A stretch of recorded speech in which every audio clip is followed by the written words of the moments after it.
Nyawa. Bismillah.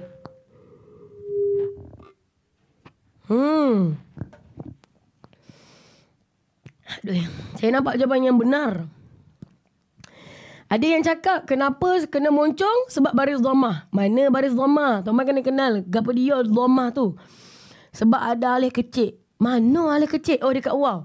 Betul dah, tapi kak alif ni sebut dia kena moncong ke? Tak juga. Jawapan yang paling benar adalah disebabkan huruf waw itu. Soalan saya, di manakah keluarnya huruf waw itu? Kat mana tempat keluar huruf waw?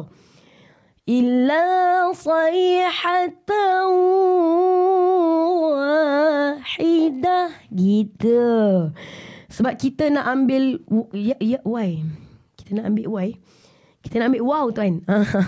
Okey. Betul dah kita nak ambil tu. Ambil apa? Okey, tuan-tuan kena tahu. Kalau hari ni anda baru first time nak dengar-dengar kita mengajar huruf-huruf ni keluar kat mana, kena tahu. Jangan keluar live ni selagi tuan-tuan tak dapat tahu di mana tempat keluar huruf wow. At least dapat satu. Keluar huruf wow ni di mana. Lepas ni kalau mengaji jumpa je huruf wow, pastikan huruf wow tuan-tuan tu keluar ikut bibir. Dan tuan-tuan kena membulatkan bibir anda, memoncongkan. Kalau sebut wow, wawi, cuba sikit. Au, iu, gitu. Saya suka cakap kan, orang perempuan biasanya menang sebut huruf wow. Sebab kuat merajuk tuan-tuan. Jadi moncong dia tu, wow. Yes, huruf yang keluar ikut lisan. Alamak, baru nak cakap betul Dr. Syed. Bukan doktor. Huruf wow, huruf yang keluar ikut bibir, bukan lisan. Huruf wow ni ada dua tempat keluar sebenarnya tuan-tuan. Tapi kita bagi wow tu ikut bibir je lah dulu. Okey, faham tak tuan-tuan? Jelas ke jelas? Ustazah nak bunyikan ikhfa ta dan dal leh ajar tak? Ta dan dal. Boleh je ajar. Tapi ikhfa tu dia tuan-tuan kena tahu ikhfa ni sama-sama. Minta. Dia kena kenal huruf ta dengan dal ni huruf yang tebal ke nipis? Cuba komen sekejap. Ta dengan dal, huruf tebal ke nipis? Ta dengan dal. Komen. T ke N? Awak yang tak tahu, kena tahu sebelum awak keluar pada live saya ni. Tadi awak dah dapat satu kan? Huruf waw, huruf yang keluar ikut bibir. Au, gitu. Contoh kalau tuan-tuan jumpa lagi waw. Wala. Mana lagi yang waw? Ma wa'adana. Asalkan waw je muncul lah. توصية ويقولوا makna mata hadzal wa'du. Contoh. Okey? Boleh? So soalan, nun dengan ta huruf tebal ke nipis? Sekali lagi cuba komen banyak-banyak. N ke T? Jawapannya adalah N.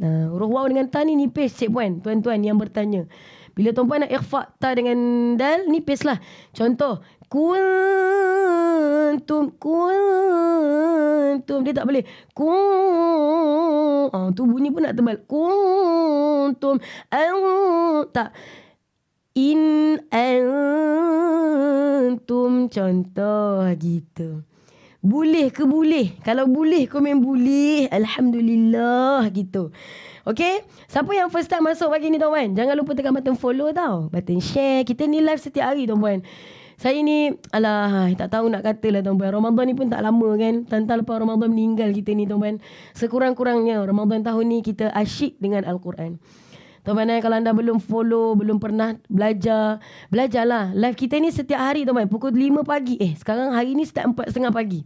Hari ni start 4.30 pagi. So, follow rapat-rapat. Kita nak mengaji dan juga belajar tuan-tuan. Okay, kalau dalam Quran ni tadi saya share dekat anda, asalkan colour hijau, dengunglah tuan-tuan. Walaupun tak tahu apa dia hukumnya. Tak apalah. Nanti kita belajarlah slow lagi. Okay dah. Boleh saya sambung lagi tuan-tuan?